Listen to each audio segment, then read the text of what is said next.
বলা হতো, হিসেব করে বলা হতো পাকিস্তানে 6টি বিশ্ববিদ্যালয় আর বাংলাদেশে মাত্র একটি, তখন মাত্র 8টি বিশ্ববিদ্যালয় হতে তখনই যায়, রাজশাহী বিশ্ববিদ্যালয় মাত্র শুরু হতে চলেছে, বাংলাদেশে মাত্র একটি বিশ্ববিদ্যালয়। পাকিস্তানে ইতিমধ্যে 6টি বিশ্ববিদ্যালয়ে আরও নতুন নতুন বিশ্ববিদ্যালয়ের সৃষ্টি হতে চলেছে। এবং বলা হয়েছিল যে আমাদের উপরে চাপিয়ে দেওয়া হচ্ছে আরবি ভাষা, উর্দু ভাষা এবং শিক্ষাকে পণ্য করার ব্যবস্থা করা হয়েছে। এই যে ৬২ শিক্ষা আন্দোলন, তার তাৎপর্য যে কত গভীর এটি ভালো করে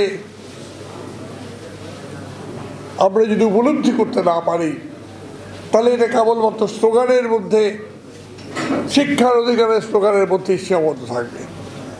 কিন্তু ৬২ শিক্ষা আন্দোলন একইভাবে যে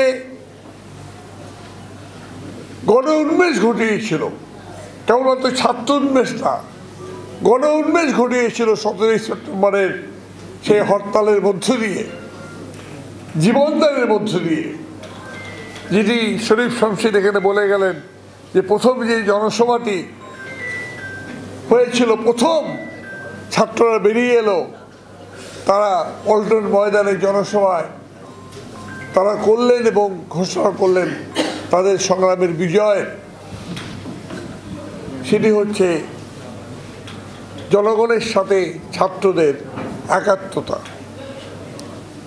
এই যে যাত্রা শুরু পদ্মে ৬৪-র সার্বজনীন ভোটাধিকারের আন্দোলন, ৬৫-র আইয়ুবের প্রেসিডেন্ট নির্বাচনের বিরুদ্ধে এবং বেসিক ডেমোক্রেসি নির্বাচনের বিরুদ্ধে আমাদের ছাত্রদের ক্যাম্পেইন, তাদের অংশগ্রহণ, এসবই হচ্ছে ইতিহাসের অংশ। এবং এই ইতিহাস যদি আমরা না জানি, এই ইতিহাস যদি আমরা না বুঝি, তাহলে ওই গৌরবোজ্জ্বল ছাত্র রাজনীতি থেকে মুক্তিযুদ্ধের পথে এই যাত্রা আমরা সঠিকভাবে বুঝতে পারবো না।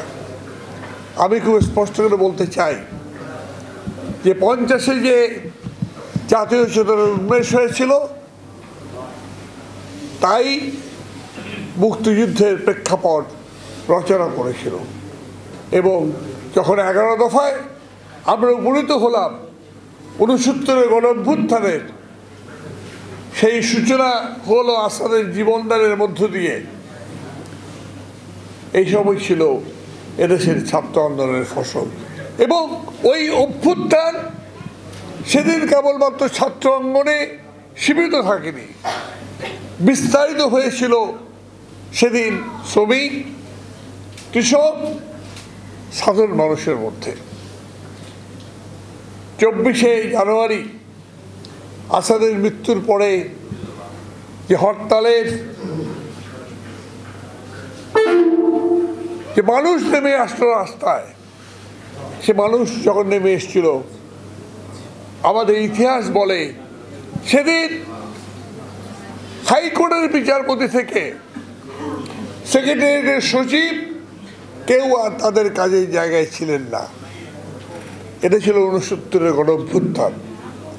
এবং তার পরপরে আমরা দেখেছি শ্রমিকের ঘেরাও আন্দোলন, কৃষকের গ্রামে গ্রামে তহসিলদার বিরোধী আন্দোলন, গরুচোর বিরোধী আন্দোলন, তহসিল অফিস দখল, জোরদার মহাজনদের বিরুদ্ধে লড়াই,